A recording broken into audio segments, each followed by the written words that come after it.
par tout ceci. Depuis un moment, le général Gomar est chargé de présenter les pays de l'AES comme étant une menace pour la paix et la sécurité internationale. Il faut savoir que essayer de présenter un pays comme une menace pour la paix et la sécurité internationale, cela a pour but de justifier la prise d'une résolution du Conseil de sécurité permettant une ingérence, une intervention militaire étrangère contre ce pays. Essayer d'établir qu'un pays est une menace pour la paix et la sécurité internationale, c'est essayer de préparer un cadre juridique international pour légitimer une agression militaire contre ce pays.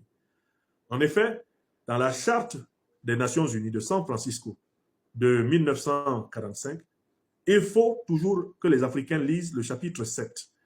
Le chapitre 7 de cette charte eh bien, prévoit que, une fois qu'il serait établi qu'un pays quelconque de ce monde devient un facteur de déstabilisation pour les pays qui l'entourent, alors les puissances des Nations Unies doivent avoir autorisation ou peuvent s'autoriser à intervenir militairement contre ce pays afin de mettre fin à l'activité potentiellement déstabilisatrice de ce pays envers les pays qui l'entourent. Donc, en fait, oui, côté YouTube, nous avons été côté Facebook, nous avons été complètement empêchés. Nous allons essayer de relancer nos amis ici, côté Facebook, excusez-moi, et comme ça, on va conclure. Nous avons été empêchés. Le sujet gêne tellement ces gens-là qu'ils font tout pour nous empêcher. Bon, je mets deuxième partie 2, pour que tout le monde profite de ce programme, partie 2, terminé, direct. Voilà, donc en fait, il faut comprendre la manœuvre de Gomar. Toutes ces résolutions ont pour but de construire un environnement international propice à une ingérence, à une intervention militaire. Bref, Gomar est chargé de mettre en œuvre le programme que le chef de l'État burkinabé a dénoncé dans la théorie de l'hiver noir. Il faut absolument amener plusieurs nations européennes à tomber d'accord sur le fait qu'il faut attaquer les pays de l'AES. Il faut les attaquer militairement. Le prétexte qu'il faut trouver maintenant, c'est de dire que ces pays-là ne sont pas capables de combattre le terrorisme, alors même que le terrorisme est colporté par les puissances occidentales. Et parce que ces pays ne seraient pas capables de combattre le terrorisme, on va décider de le combattre à leur place, en commençant par renverser les gouvernements accusés abusivement de ne pas avoir vaincu le terrorisme. Est-ce que vous comprenez le raisonnement? Je recommence le raisonnement pour tout le monde. Gomar est à l'avant-garde d'une stratégie consistant à légitimer une intervention militaire étrangère occidentale contre les pays de l'AES. Il l'a fait contre le Niger. Il le fait contre le Burkina Faso, il le fera contre le Mali.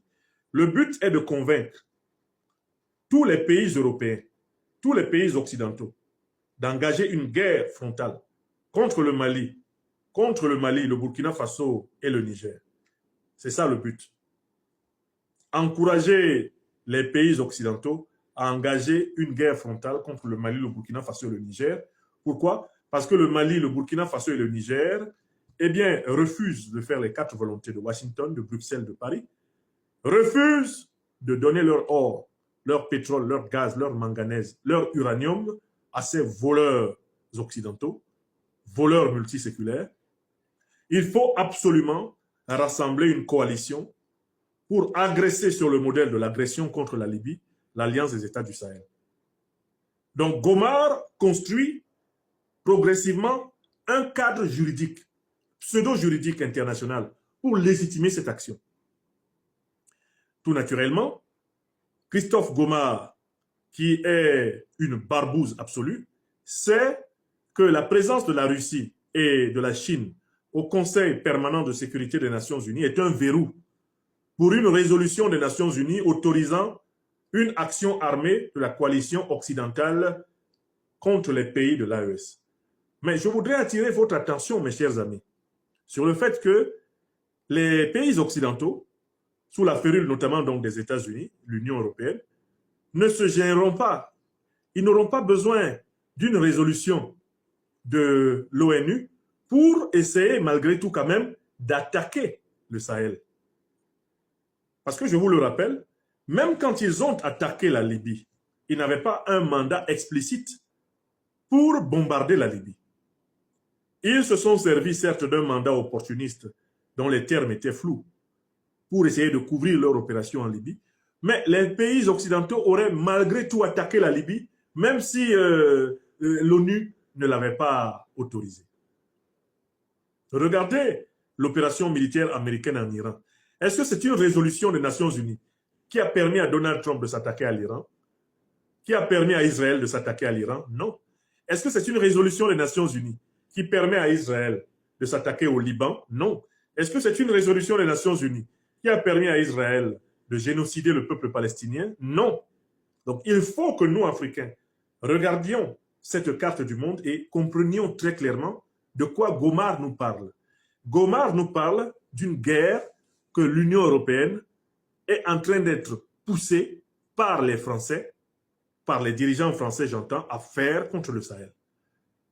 Gomar est à l'avant-garde d'un projet pour forcer tous les autres pays de l'Union européenne d'accompagner la France dans une guerre de reconquête du Sahel. L'argument est le suivant: si nous ne reconquérons pas le Sahel, nous n'aurons plus jamais un réservoir de matières premières stratégiques pour notre puissance. Et nous serons écrabouillés entre les États-Unis, la Russie et la Chine. Voilà le véritable message du général Christophe Gomar. Il s'agit de la construction d'une légitimité plus ou moins, une légitimité juridique plus ou moins médiatique à ce qui est le véritable projet français et qui est le véritable projet occidental contre le Sahel. L'Occident est à la recherche des alibis pour attaquer militairement le Sahel et déclencher l'épisode le plus décisif de l'hiver noir.